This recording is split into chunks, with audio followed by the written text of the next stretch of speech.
Bueno, pues después de la presentación que me ha hecho y el resumen que ha hecho de mi ponencia, yo creo que casi podíamos empezar ya con la cantadora, ¿no? Que es lo que más nos va a representar esta noche, con lo que nos vamos a ir de alguna manera, ¿no? Esa sensación. Yo intentaré hacer pasar un ratito así un tanto ameno, hablando de un tema que, bueno, como bien nos ha comentado, bueno, para mí ha formado parte de una de mis pasiones, ¿no? Que es la investigación del flamenco y, por supuesto, pues darle a la mujer ese papel que, como nos ha comentado, pues ha pasado un poquito desapercibido, ¿no? A lo largo de la historia. Quería darle las gracias, por supuesto, a la Peña, ¿no? por ofrecer este espacio, este lugar de encuentro y esta cercanía para con vosotros. Y, por supuesto, al Instituto Andaluz de Flamenco por esta organización de este ciclo que bueno, es sin duda lo que promueve, ¿no? Que estas investigaciones sigan por parte nuestra, por parte de estos jóvenes que queremos seguir escribiendo y que queremos seguir dando luz al hecho flamenco y que hace que nos acerque a los artistas y que podamos vivir estos momentos de encuentro, ¿no? Que son sin duda súper importantes. Bueno, mi ponencia lleva por título La mujer preflamenca, la germinación del arte, y de alguna manera este título yo creo que lo dice todo, ¿no? O sea, la mujer preflamenca, centrándonos desde finales del siglo XVIII, es realmente el momento donde germina, se configura, se empieza a reconstruir todo ese hecho que hoy a nivel mundial es reconocido como el arte flamenco. Quiero dejar claro que mi propuesta va a tener un toque en el que pretendo feminizar esa faceta de la historia que nos han contado exclusivamente los hombres,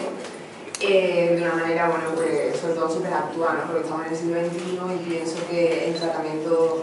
que se le debe dar a los escritos no es el del siglo XIX, ¿no? Donde solo se escribían los hombres, solo las representaciones de las compañías eran a partir de hombres y el hecho de las contrataciones también lo dirigían los hombres. Mi ponencia va a tener aproximadamente 3 facetas, que os las explico antes de empezar. Una, el periodo preflamenco en sí, pero desde un punto de vista social, histórico, geográfico, porque claro, centrándonos siempre en ese triángulo de Málaga, Cádiz y Sevilla, hubo unos hechos sociales como las migraciones de gitanos, ¿no? que su asentamiento fue lo más fascinante y sin duda lo que creó esa esencia flamenca tanto en la música como en el canto como en el baile. Pero claro, no podemos olvidar también que el arte preflamenco va un poquito más allá y tenemos una parte castellana de las coplas que son reinterpretadas, que son bailadas, y entonces ahí pasaremos a hablar un poco de ese primer momento previo al flamenco que van a ser los bailes de Candil, que merecen pues todo un estudio ya en sí, porque guardan todos los secretos de lo que luego va a ser la escenificación del flamenco. Y por último, así para vertebrar la ponencia que he pensado, pasaremos a hablar de la canonización del flamenco, que es cuando tiene su momento de auge llevado a la escena y llevado a la internacionalización. En todos esos momentos voy a centrar a la mujer como partícipe, al principio aparentemente pasiva, pero efectivamente, sin lugar a dudas, siempre activa, o bien del protagonismo de las coplas, o bien del protagonismo en la escena, y un hecho que a lo mejor puede sonar un poco agresivo, pero que es fundamental también en su estudio y que propongo al Instituto Andaluz de Flamenco como un ciclo, que es la mujer en el toque. La mujer en el toque ha estado presente desde que se ha podido recoger esos escritos, ¿no? Ya en el siglo XIX encontramos las mujeres guitarristas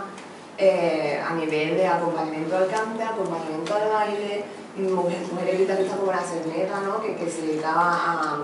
a dar clases de guitarra flamenca a los aristócratas de Madrid, de casa en casa, para ganarse un poquillo de dinero más allá de la escena, y que bueno, pues un hecho que resulta un tanto impactante y que siempre se suele decir que, bueno, que es algo más de hombres cuando en realidad partía siendo también de la mujer, ¿no? Solo cuando se profesionalizó y se necesitaba de alguna manera una especialización que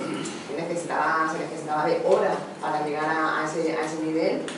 es cuando la mujer se fue un poco retirando de ese aspecto. Sin embargo, en el baile no. En el baile sigue profesionalizándose y tenemos a artistas como Rayo Babuena, como Sara, que conocemos a nivel internacional. Entonces ese hecho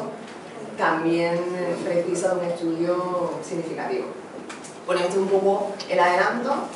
y comenzamos con un primer apartado en el que os voy a comentar sobre todo qué circunstancias sociales políticas y humanas hacen que, bueno, de alguna manera el flamenco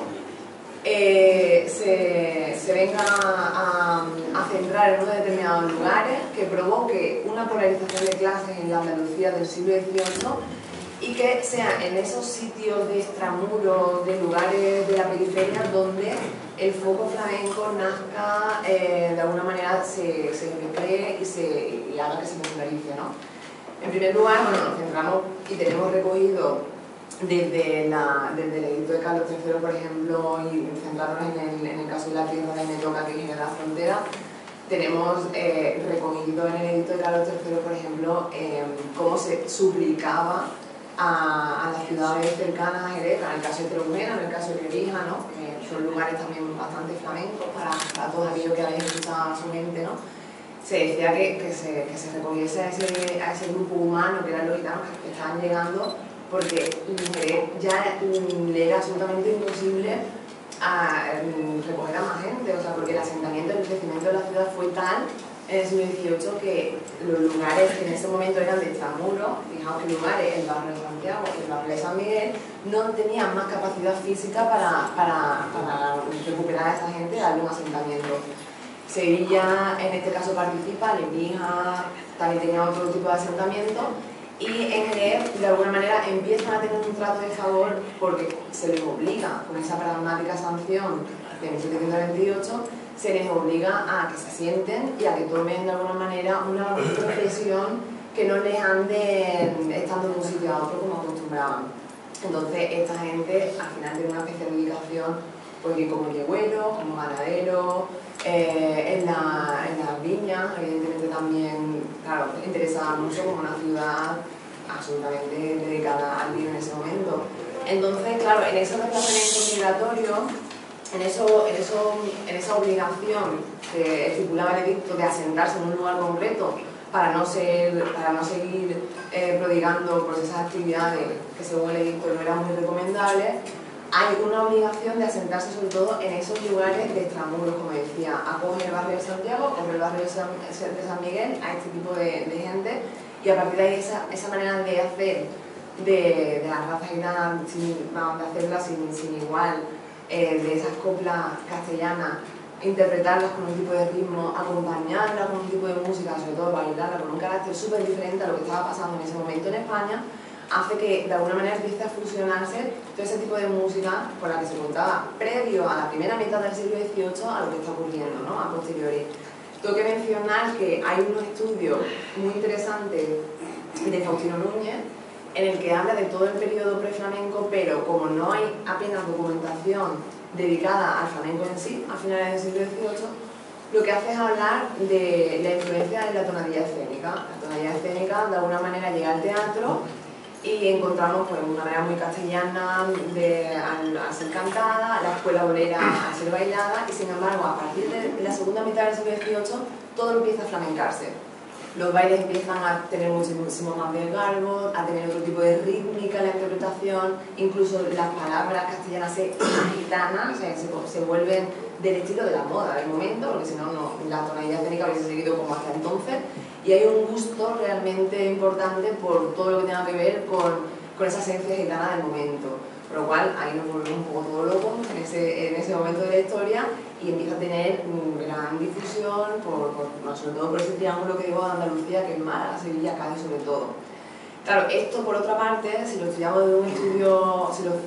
estudio sociológico, antropológico, tenemos que produce una polarización de clases.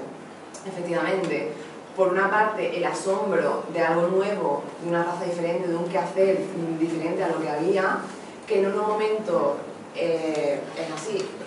repudia, y por otro momento se engrandece, aparece una separación a nivel social. Y claro, esto afecta a las mujeres sí o sí,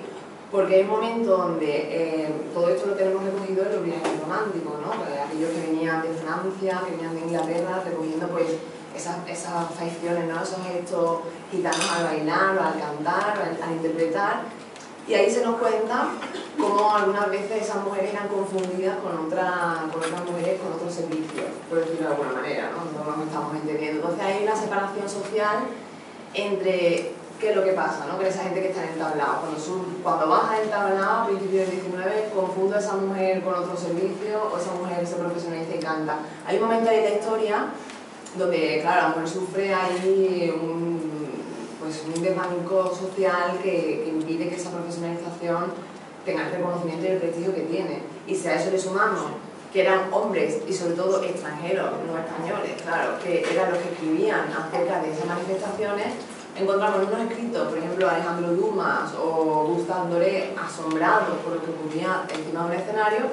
y sin embargo encontramos otros escritos que no son del todo, bueno, no pretenden el reconocimiento, sino el poco reconocimiento de esas labores, ¿no?, artísticas. Encontramos ahí que hay una polarización en las clases que además afecta a ese reconocimiento del arte flamenco. Luego leeré unos fragmentitos hablando sobre todo de estos escritores románticos decimonónicos que nos cuentan, son las primeras manifestaciones que nos describen cómo era el flamenco en los primeros cafés cantantes. O sea, todo es a partir de 1800 y poco, a principios del siglo XIX. Entonces, a partir de ahí entramos en la periferia, en la bohemia, que son los suburbios, por qué no decirlo, los suburbios donde el flamenco se configura, se empieza a crear y empieza a divulgarse hacia unas determinadas clases sociales más pudientes que las que pagaban. Eso lo encontramos, por ejemplo, en el marco de Jerez de la Frontera, las fiestas privadas que se organizaban dentro de la bodega. Era algo, pues bueno, ahí encontramos, por qué no decirlo también, la primera profesionalización del flamenco. Es la primera vez donde hay un pago por una actividad artística, ¿no?, en este sentido. Entonces ya estamos rozando esa mujer que protagoniza no solo la danza, como ya decía anteriormente, también se solía acompañar de la guitarra, y tenemos artífices de esta práctica, sino además es la que protagoniza casi todas las coplas, o bien como la madre que le duele la pérdida de su marido, o bien la mujer amada, el amor imposible, o bien, bueno, todas esas cantidades de coplas que conocemos hoy en día donde la mujer es una ferviente protagonista, ¿no?, de ella. Entonces, la mujer en esos árboles decimonónicos, en esos principios del siglo XIX,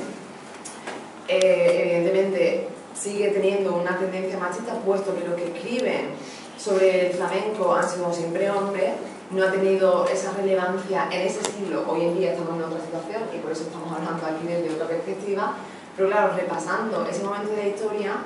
yo pienso que es necesario y creo conveniente, por eso yo como mujer tengo sobre todo ese tipo de esa competencia obligada, existe la necesidad de revisar todo ese tipo de documentación histórica y darle otro giro. Pero claro, es de entender que en pleno siglo XIX los que escribían las críticas en los periódicos, las críticas después de una actuación o incluso un altercado, ¿no?, en un determinado evento, eran hombres, podían darle esa visión de alguna manera androcentrista, ¿no?, o sea, un poco machista de ese hecho en sí. Pero sin embargo, hoy, en el siglo XXI, tenemos la competencia de revisar todo ese tipo de documentación y desde la antropología, desde la reflexión personal de cada uno de nosotros, ver que, bueno, era un momento social diferente y que era un momento en el que la mujer ocupaba un factor, vamos, súper decisivo, primero como transmisora en la familia de ese quehacer flamenco, en el cante, en el baile, y por qué no también en el toque. Segundo, era quien movía de alguna manera también la economía familiar para posibilitar que bien el marido surgiera, o como nos hemos encontrado en casos como a Angélica Armiñaca, por ejemplo. No conocíamos de su quehacer hasta que nos enviudece. En el momento que enviudece, claro, socialmente eso era así en la época. Hoy en día las jóvenes a lo mejor ni lo pensamos, ¿no? Pero en ese momento el respeto al marido, que era el que organizaba los tablaos, el que organizaba los eventos, ella absolutamente al margen, y en el momento en que enviudece, por necesidad también, sube a la escena y demuestra que cantaba pues, como cantaba, ¿no?, y que creaba copas como las creaba. Entonces, tenemos que revisar, yo pienso que tenemos que revisar todo ese tipo de documentación y quitar un poco esa parte masculina e impregnarla de feminismo, ¿no?, en este siglo en el que estamos. También decir que, bueno, no ha sido solo el flamenco quien ha sido algo que la historia ha escrito desde el hombre y teniendo como protagonismo al hombre. O sea, que si nos vamos en la historia, ahí, revisando todo ese tipo de documentación, me encuentro con situaciones muy interesantes que he querido trataros, ¿no? Por eso hablo ahí de las realidades severianas como las principales partícipes en la internacionalización del arte. Claro, nosotros se nos habla de la conquista de América, de los cantes de ida y vuelta, evidentemente nos imaginamos cómo en esa conquista desde el puerto de Sevilla, desde el puerto de Cádiz, salen esas expediciones cargadas de hombres que son los que conquistan y que tal y cual, y sin embargo no se nos ha hablado nunca de un dato súper interesante, que fue una expedición de mujeres